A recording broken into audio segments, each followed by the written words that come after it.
Are you in love with your mom? Freud thought so. Let's explore that.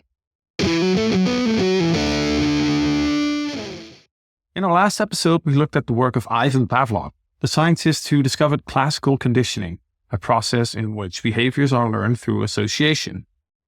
But what if behavior isn't just a response to stimuli? What if our deepest motivations, fears, and desires are hidden? Not in our conscious mind, but in a realm we are barely aware of. In comes Sigmund Freud, arguably the most controversial and influential figure in psychology.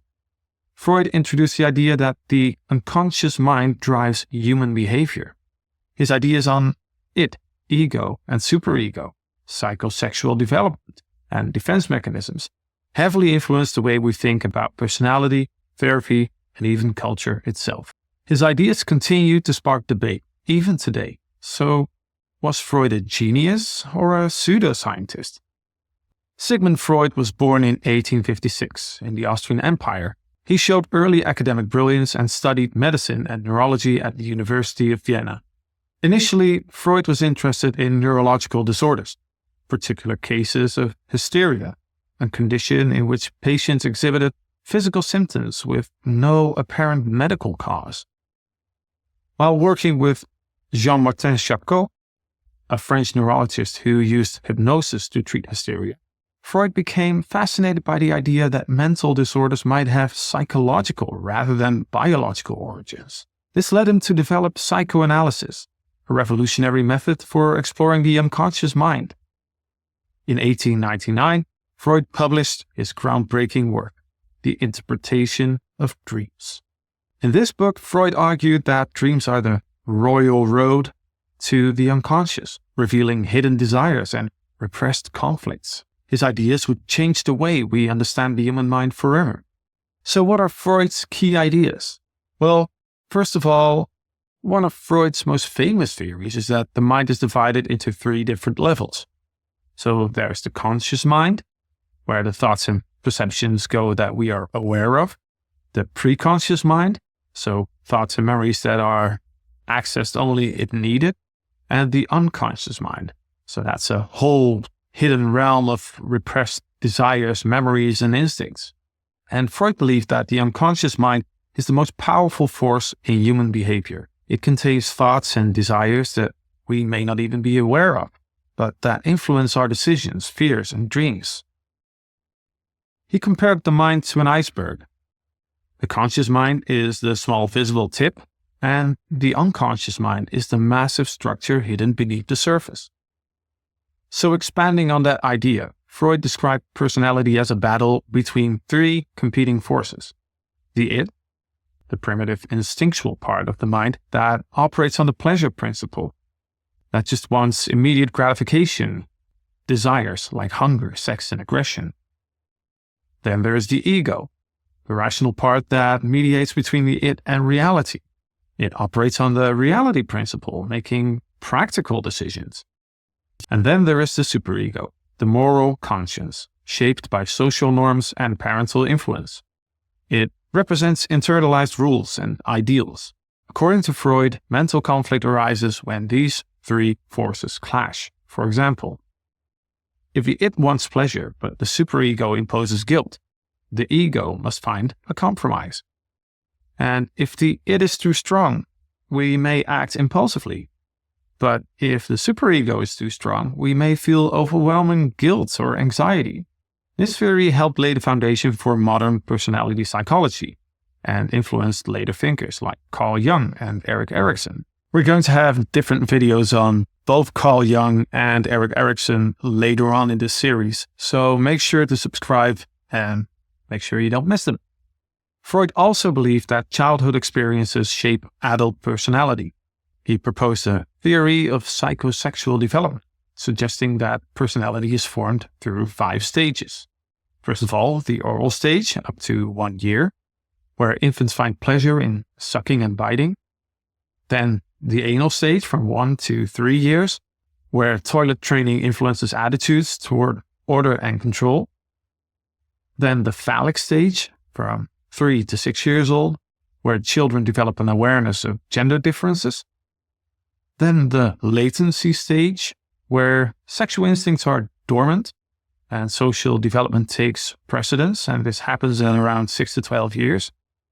And then the genital stage, which is 12 years and older, which covers sexual maturity and development of relationships. So Freud controversially suggested that fixations at these stages could lead to personality traits in adulthood. For example, an oral fixation from too much or too little breastfeeding might lead to overeating, smoking, or excessive dependency. Or an anal fixation from strict toilet training might result in an obsessive or overly controlled personality. Although this theory is largely discredited, it did introduce the idea that early experiences shape later behavior, a concept that is still widely accepted. Freud suggested that when we experience anxiety, our mind uses defense mechanisms to protect itself. Some of the most well-known include repression, that's pushing painful memories into the unconscious, denial, refusing to accept reality, projection, attributing one's own unwanted thoughts to others, displacement, redirecting emotions toward a less threatening object, and sublimation, channeling unacceptable impulses into socially acceptable activities, for example, turning aggression into sports. These mechanisms are still widely studied in modern psychology, particularly in clinical and counseling settings, but they don't always seem to work the way Freud imagined. In a nutshell, Freud's work sparked the development of psychotherapy by the introduction of psychoanalysis. Psychoanalysis was Freud's original method based on free association and dream analysis. Over time, his ideas evolved into what we now call psychodynamic therapy, a more modern, flexible, and conventional descendant of psychoanalysis. Psychodynamic therapy keeps Freud's core assumption that much of our mental life happens below the surface, and that early relationships, especially with parents, shape how we experience the world.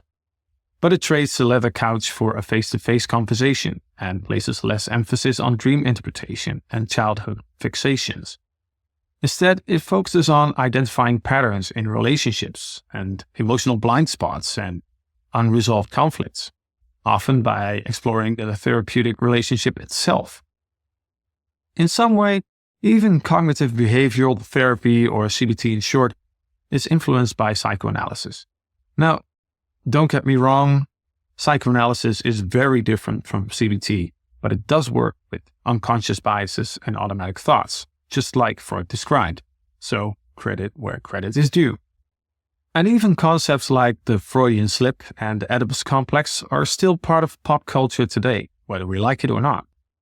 A Freudian slip is when you say one thing, but you mean something else. Just like, for example, calling your teacher mom.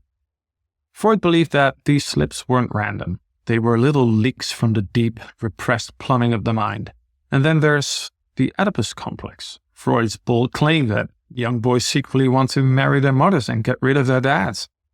It sounds like a plot of a very uncomfortable Greek tragedy, because it kinda is.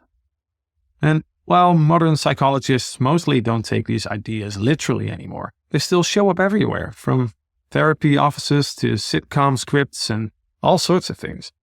Freud may be out of fashion academically, but he's definitely not out of the conversation. So that leads me to some criticism. Freud's work has been heavily criticized for being unscientific, sexually obsessed, and culturally biased. And many of his theories lack empirical evidence, and the way he thought about sexuality in childhood is widely disputed, or in academic terms, a bit weird. And then there is that pesky cultural bias. His patients were upper-class Europeans. Not exactly a good representation of the whole population, now is it? But even with these criticisms, Freud's impact cannot be ignored or understated. He really did have a major impact on psychology, mostly in the field of therapy, even if most of his ideas have been shot down in favor of more scientifically grounded ones. In short, Sigmund Freud added a whole new dimension to our understanding of the human mind. His theories of the unconscious, personality structure, and childhood development continue to influence psychology, psychiatry, and even popular culture. So even though much of his work has been challenged extensively, his legacy remains. The mind is not just what we see. It's shaped by hidden forces, past experiences, and unconscious desires. Thanks for watching.